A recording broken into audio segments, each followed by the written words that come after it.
Oynayın. Öyle güneş yaptık sizi çekeceğiz.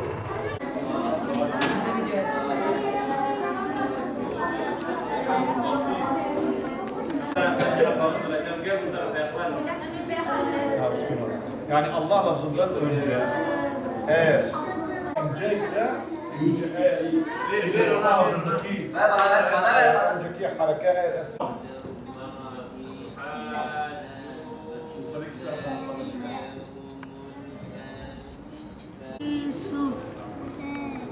bak sabah zaman mimin hallerinden ne? Mimin hallerinden hani mimin hallerini söyledin değil mi? Bu neydi? Mimin üç hali yok mu? Sabah anlattım ya sana. Bu neydi? Neredesin? Bak mim B'ye gelse ne olur? Fay şefevi. Sattat değil mi? Bol bol okuyun, boş okuyun. Bunlar çok önemli. İyi. Oku burayı şimdi. Et. İt. Ot. Es. İs. Us. Ec. İc. Us. Oraya ineceğim.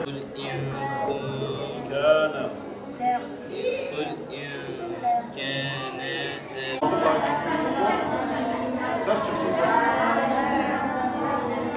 Al-Gafur.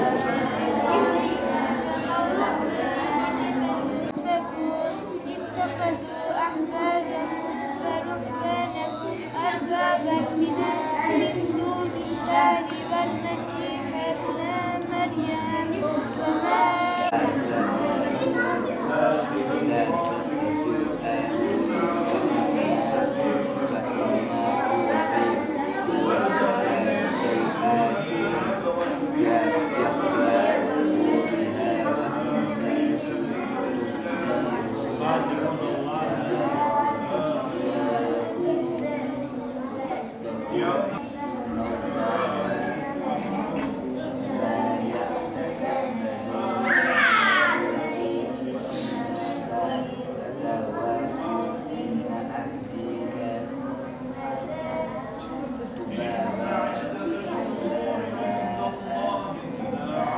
Peygamberimiz en şefkatli babaydı.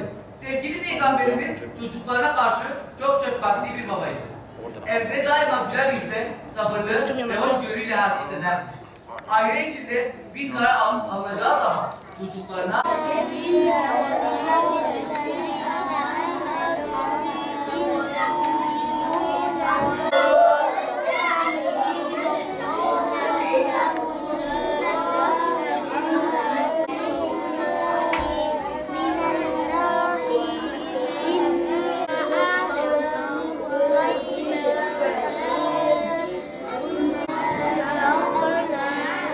Okuyun.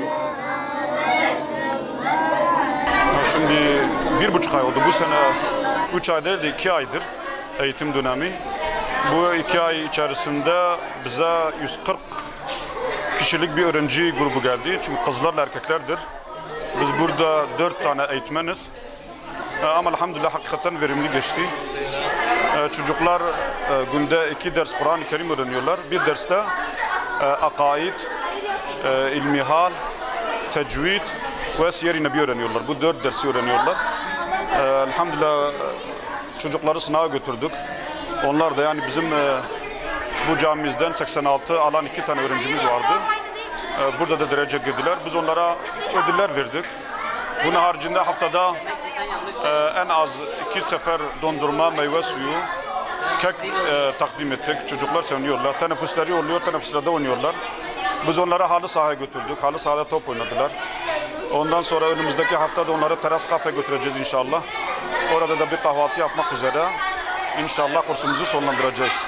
Tabii öğrenciler 2 ay süreç içerisinde alabildiklerini alabiliyor. Bazı öğrenciler var hakikaten çok gayretlidirler, çalışkandırlar. 3 saat boyunca çalışıyorlar. Bazı öğrenciler de var ister istemez okuldaki olduğu gibi çalışamıyorlar. Sadece burada öğrencilerin çokluğu nedeniyle oyun oynuyorlar.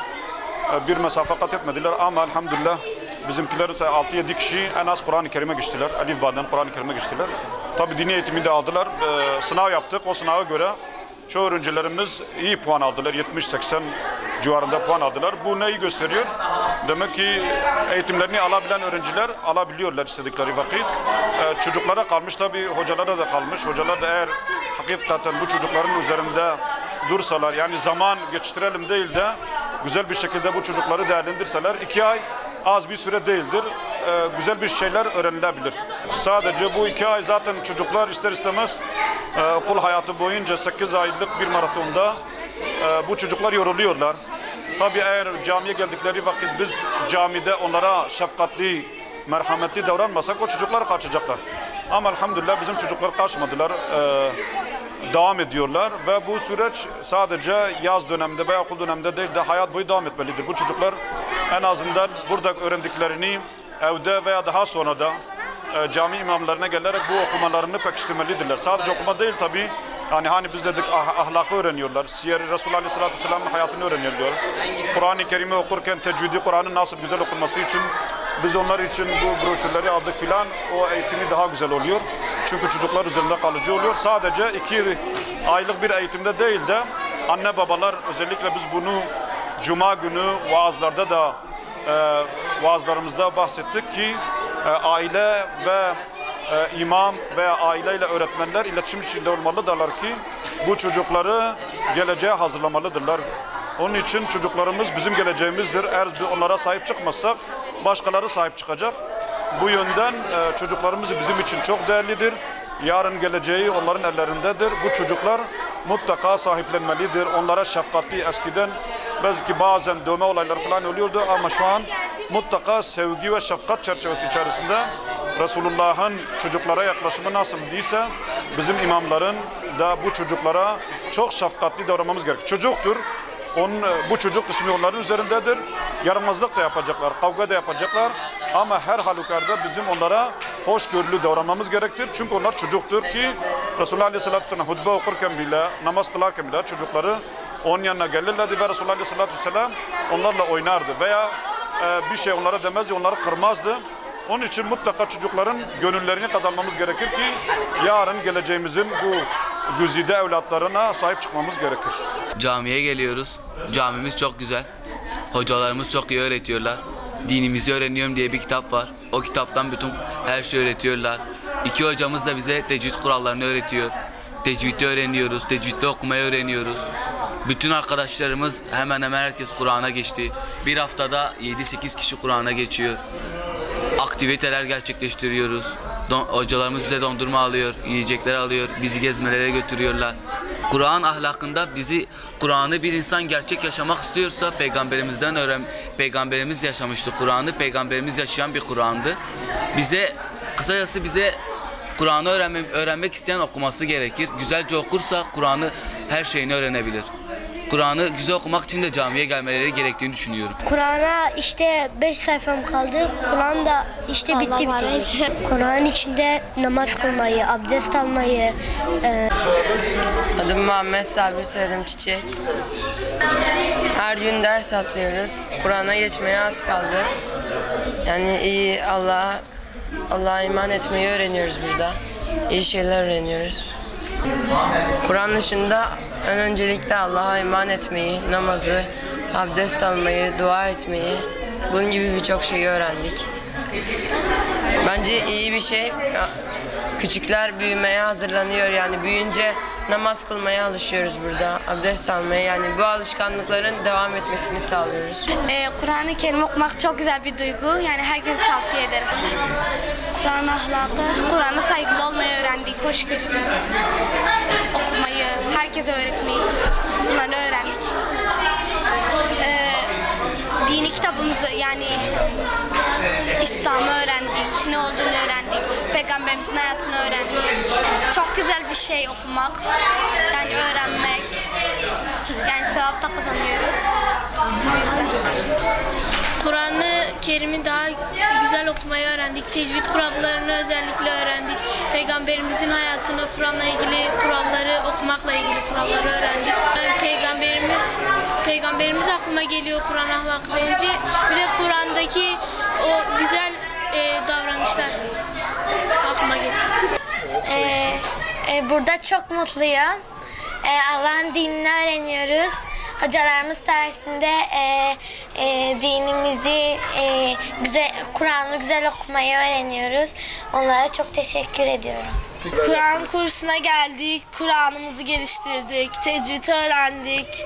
Ondan sonra yarışmalara katıldık, oyunlar oynadık, eğlenceler, yani her şey yaptık burada aynı okul gibi. Hatta okuldan daha güzel şeyler yaptık. Kur'an-ı Kerim dışında dinimizi öğrendik. Dinimizde nelerin yasak olduğunu, nelerin iyi olduğunu, ne yapmamız gerektiğini, Allah'ın emrettiklerini, Peygamber Efendimizin sünnetlerini öğreniyoruz.